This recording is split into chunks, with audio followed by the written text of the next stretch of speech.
मेरे प्यारे दोस्तों, आप सभी को नमस्कार। कैसे हैं आप? आज के इस क्लास में हम लोग सीखेंगे एक परफेक्ट स्क्वायर नंबर का स्क्वायर रूट निकालना। परफेक्ट स्क्वायर नंबर का मतलब होता है पूर्ण वर्ग संख्या, मतलब ऐसी संख्या जिसका वर्गमूल एक प्राकृत संख्या हो। इस तरह के सवाल आपके एग्जाम में प्रायः पूछे जाते हैं। ऐसे तो वर्गमूल निकालने के दो तरीके हैं, एक भाग विधि और दूसरा है गुणनखंड विधि। लेकिन जब आप इन दोनों मेथड से वर्गमूल निकालेंगे, खास करके आप एग्जाम में हैं उस टाइम, तो आपको काफ़ी समय लग सकता है। तो वहाँ पर आपको कोई ना कोई शॉर्ट ट्रिक्स यूज करना चाहिए, जिसकी सहायता से आप एक परफेक्ट स्क्वायर नंबर का स्क्वायर रूट आसानी से निकाल पाएंगे। इस वीडियो में हम लोग सीखेंगे एक परफेक्ट स्क्वायर नंबर का स्क्वायर रूट निकालना, और अगले वीडियो में हम लोग सीखेंगे एक नॉन परफेक्ट स्क्वायर नंबर का स्क्वायर रूट निकालना। तो चलिए आज की क्लास की शुरुआत करते हैं।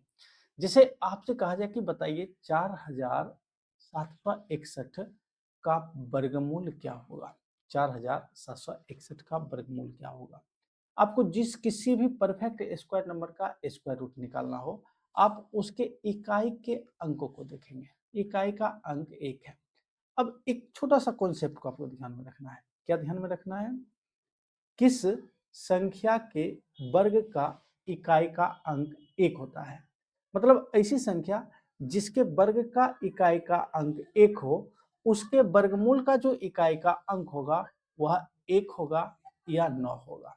वो कितना होगा? एक होगा या 9 होगा। ये छोटा सा कॉन्सेप्ट आपको ध्यान में रखना है। तो आप यहाँ लिखेंगे एक या 9।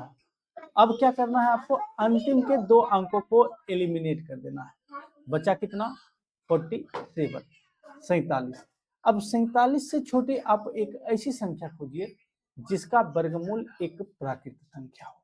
तो ऐसी संख्या है 36, और 36 का वर्गमूल कितना होता है? 36 का वर्गमूल 6 होता है।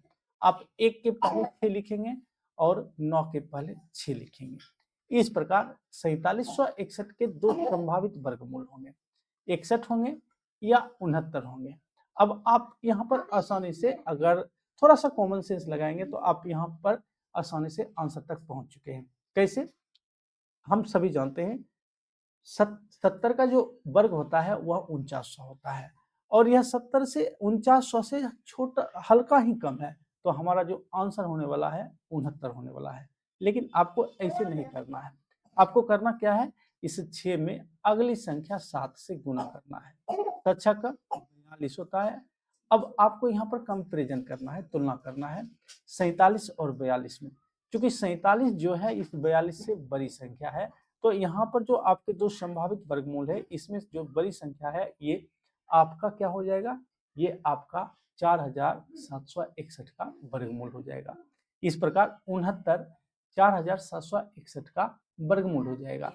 ठीक इसी प्रकार से यदि आपसे कहा जाए कि बताइए 7569 का वर्गमूल क्या होगा, तो आपको क्या देखना है? आपको इकाई के अंकों को देखना है। इकाई का अंक 9 है, तो इसके वर्गमूल का इकाई का अंक क्या होगा? इसके वर्गमूल का इकाई का अंक 3 होगा या 7 होगा। इन दोनों में कोई होगा। अब आप यहाँ क्या करेंगे? लिखेंगे 3 या 7। अब आपको क्या करना है? अंतिम के दो अंकों को एलिमिनेट कर देना है। बचा कितना? बचा है 75, 75 बचा है। अब 75 से छोटी आपको एक ऐसी संख्या खोजना है जो कि पूर्ण वर्ग संख्या हो, तो वह संख्या है 64। और 64 का वर्गमूल कितना होता है? 64 का वर्गमूल 8 होता है। आप 3 के पहले 8 लिखेंगे और 7 के पहले 8 लिखेंगे।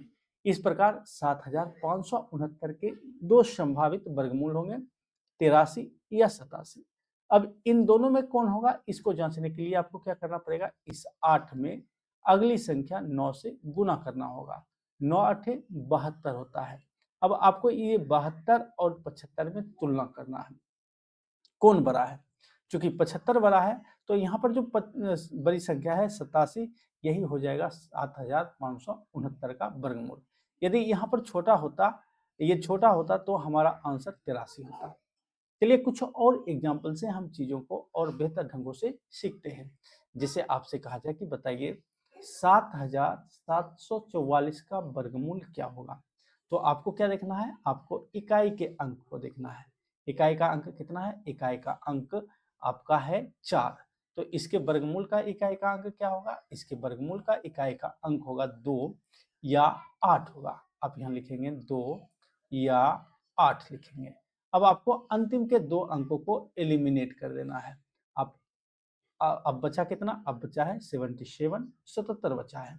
अब 77 से छोटी ऐसी संख्या खोजना है जो कि एक परफेक्ट स्क्वायर नंबर हो, तो वह संख्या है 64, 64, और उसका वर्गमूल जो होता है कितना होता है, 8 होता है। आप लिखेंगे 8, 2 के पहले 8 और 8 के पहले 8। इस प्रकार 7744 के 2 संभावित वर्गमूल हो जाएंगे, 82 या 88। अब इन दोनों में कौन होगा, इसको जांचने के लिए आपको क्या करना पड़ेगा, आपको एक काम करना पड़ेगा। काम क्या करना पड़ेगा, 8 में अगली संख्या 9 से गुना करना है। 9 8 72 होता है। अब आपको यहाँ 72 और 77 में कंपेरिजन करना है। क्योंकि 77 जो है 72 से बड़ी है, तो ये बड़ी वाली जो संख्या है 88, यही 7744 का वर्गमूल हो जाएगा। चलिए कुछ और एग्जाम्पल से चीजों को बेहतर ढंगों से सीखते हैं। जैसे आपसे कहा जाए कि बताइए 11236 का वर्गमूल क्या होगा। आपको 11236 के इकाई के अंक को देखना है। इकाई का अंक क्या है, आपका इकाई का जो अंक है, इकाई का अंक आपका 6 है। इकाई का अंक क्या है आपका 6 है। तो इसके वर्गमूल का इकाई का अंक क्या होगा, इसके वर्गमूल का इकाई का अंक होगा 4 या 6। आप यहाँ लिखिए 4 या 6। अब आप अंतिम से 2 अंकों को एलिमिनेट कर दीजिए। बचा कितना, 112। 112 से छोटी आपको एक ऐसी संख्या खोजना है जिसका वर्गमूल एक प्राकृतिक संख्या हो, मतलब एक परफेक्ट स्क्वायर नंबर खोजना है, तो वह संख्या है 100। और 100 का वर्गमूल कितना होता है, 100 का वर्गमूल 10 होता है। आप 4 के पहले 10 लिखेंगे और 6 के पहले 10 लिखेंगे। इस प्रकार 11236 के 2 संभावित वर्गमूल होंगे, 104 या 106। अब इसको जांचने के लिए आपको क्या करना पड़ेगा, इसे 10 में अगली संख्या 11 से गुना करना पड़ेगा। 11 को 10 से गुना करेंगे 110 हो जाएगा। अब आप 112 और 110 में कंपैरिजन कीजिए, दोनों में कौन बड़ा है, 112 बड़ा है। तो यहाँ पर जो बड़ी वाली संख्या है 106, यह हो जाएगा 11236 का वर्गमूल हो जाएगा। ठीक इसी प्रकार से यदि आपसे कहा जाए कि बताइए 11449 का वर्गमूल क्या होगा, आपको इकाई के अंकों को देखना है। इकाई का अंक क्या है, इकाई का अंक है आपका 9। तो इसके वर्गमूल का इकाई का अंक क्या होगा, इसके वर्गमूल का इकाई का अंक होगा 3 या 7 होगा। इसके वर्गमूल का इकाई का अंक 3 या 7 होगा। अब आपको अंतिम के 2 अंकों को एलिमिनेट कर देना है। बचा कितना, 114। 114 से छोटी एक ऐसी संख्या खोजना है जो कि एक परफेक्ट स्क्वायर नंबर हो, तो वह संख्या है 100। और 100 का वर्गमूल कितना होता है, 100 का वर्गमूल 10 होता है। आप 3 के पहले 10 लिखेंगे और 7 के पहले 10 लिखेंगे। इस प्रकार 11449 के 2 संभावित वर्गमूल होंगे, 103 या 107। अब इन दोनों में कौन होगा, इसको जांचने के लिए आपको क्या करना पड़ेगा, 10 में अगली संख्या 11 से गुना करना पड़ेगा। तो 11 दहें 110 होता है। अब 110 और 114 में कंपैरिजन करना है।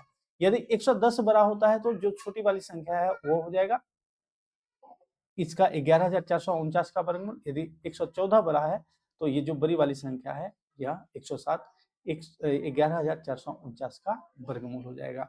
तो इस प्रकार से आप एक परफेक्ट स्क्वायर नंबर का स्क्वायर रूट आसानी से 4 से 5 सेकंड में निकाल लेंगे।